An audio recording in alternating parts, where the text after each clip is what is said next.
I always feel a little bit self-conscious when I'm talking about imagery from the series of movies that have become kind of iconic, like the hat and the leather jacket and the whip and the Ark of the Covenant, the Grail Cup, and now the Crystal Skull, which becomes sort of symbolic for how desperate we are as filmmakers and storytellers to reach into the imagination of what really has existed in history and even in mythology, and bring that to a modern day audience. I mean, that's really fun, but it also just increases our sort of warehouse of interesting items that people have come to identify with the whole series of Indiana Jones stories. We're in my prop warehouse where everything eventually finds its way to after we film it. And this is a table with a few of the props that we made for the movie. This is a decorative box that was called out in the script for Spelco as a boxed sword case.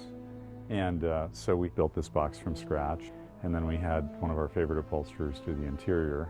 And 1, 2, 3. Wait, stop.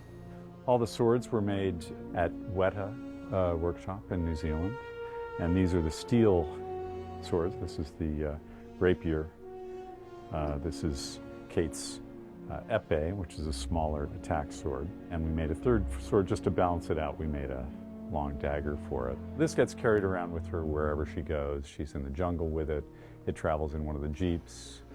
Mutt eventually comes across it when he's looking for some kind of weapon and pulls out the rapier, and that starts a whole sword fight with her.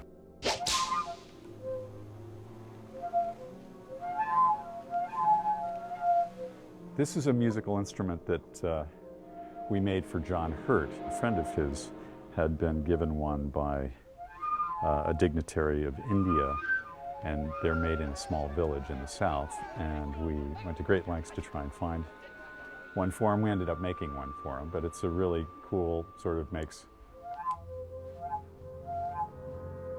really interesting. But we took this out of a piece of bamboo and we painted it and engraved it and added the little, these are just little washers that actually give it the sound. There's a letter that Mutt receives from Marion, his mother, and in that letter is a page with a lost language and all sorts of imagery on it that Mutt is asked to find Indiana to see if he can help decipher it and come down and help him in Peru, help him escape. So this is a letter from her that we made. This is the accompanying page that comes with it.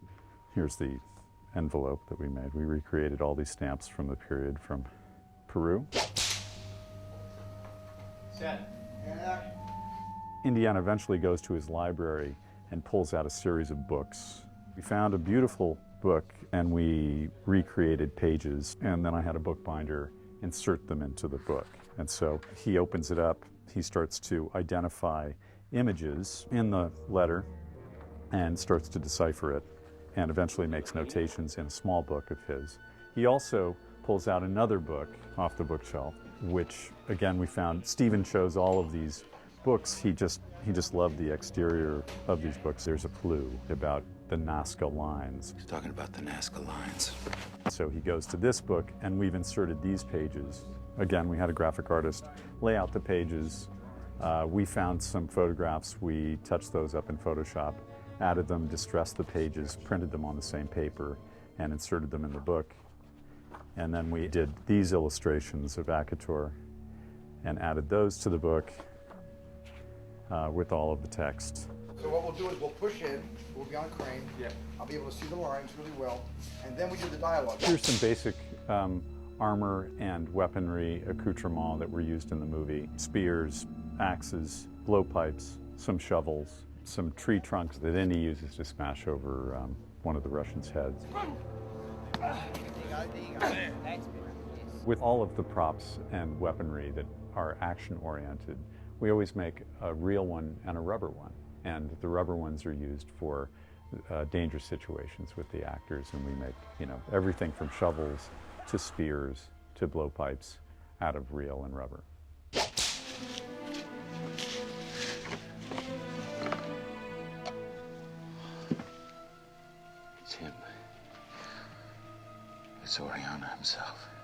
Oriana's armor was made at Weta. We basically gave them some illustrations based on some original armor, and they made this out of different kinds of material and painted it. We got 3 or 4 sets made of the exact same thing. This is an incredible find.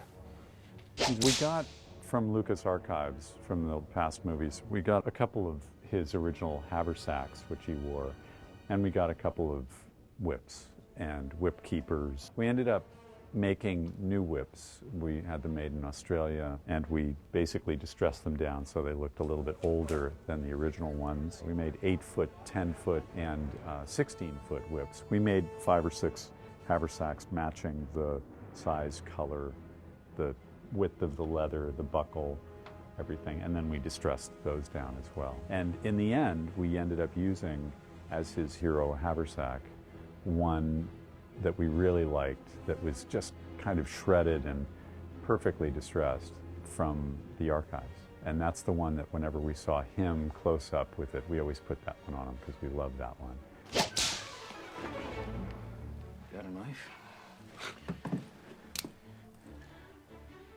These were Mutt's 2 props throughout the movie. One was a switchblade that is an Italian-made, very classic 1950s switchblade, and his comb.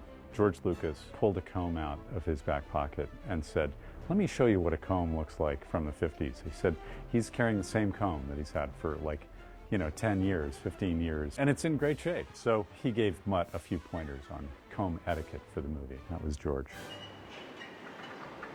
Area 51, it's the big repository for the U.S. government's secret stuff.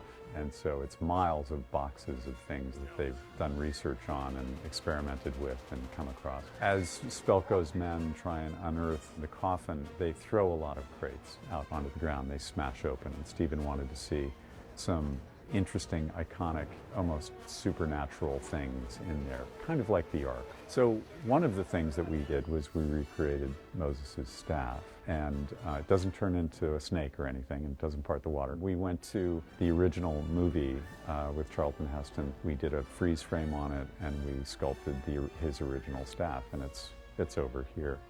And this comes crashing out of this crate and reveals itself at one point. It doesn't look like much, but it's all powerful, this staff. Yeah, I'm bringing this one home to protect mine. No. Of course, in the movie, there had to be a cameo appearance by one of the more iconic props of the past movies, and that is, of course, the Ark.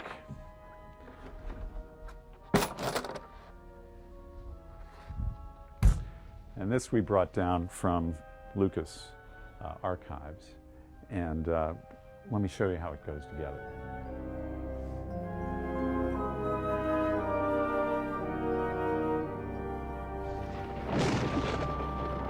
We did this in about 12 weeks, and that's a fairly short period of time considering we have to do the research, get the approval for each individual prop from Stephen, and then manufacture or find them. We could be searching for an individual thing for weeks, and then we have to say, can't find it, we have to make it. We really hit the ground running, but it was really fun. Stephen gets very excited. You can bring things into his office, lay them out, and he just gets really excited about it, and he's incredibly decisive about what he likes. So it makes the process just genuinely fun.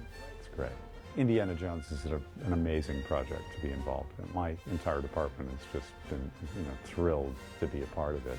And yeah, I mean, if we can contribute something that becomes an iconic prop, we'll just be thrilled. It's just, it's something for our kids to watch and something for us to watch with gratification. It's a huge movie, and yeah, we're so happy to be a part of it.